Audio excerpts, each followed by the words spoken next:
Do not let a narcissist trick you into a life of being their servant through guilt trips and temper tantrums. It is to a narcissist's best interest to try to convince you why you owe them everything they ask for in the moment they ask for it. They do this with guilt trips, and they do this by getting angry at you. Don't fall for it. You are under no obligation to fulfill this every person's want just because they're asking you. If you are busy at work, if you are trying to sleep, you don't have to do whatever task they're trying to force you to do. You have a right as a person who is also in this relationship to say, no, I'm too busy. I'll do it later. No, that's not something I can do. I can't go there with you. Because at the end of the day, all the stuff that you do for a narcissist will never be enough.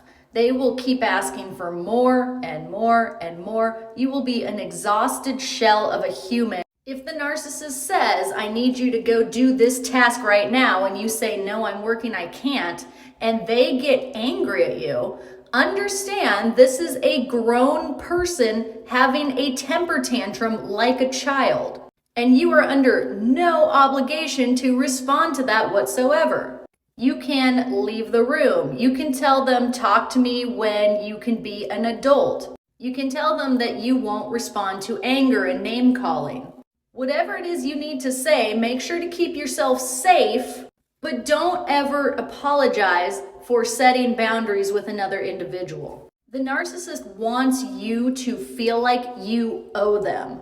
They're gonna bring up stuff that they did in the beginning of the relationship when they were love bombing you, things that you never even asked for, or things that are bare minimum to be expected in a relationship.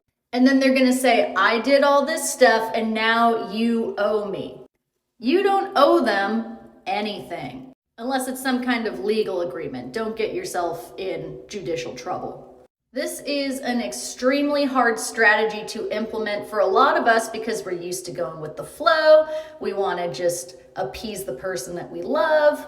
But if it's starting to sink you, if it's starting to make you feel drained, if you're running on empty, if you feel less fulfilled now than you did when you were single and living your life, that is an indication that something needs to change. And the first step to changing is to set these strong boundaries.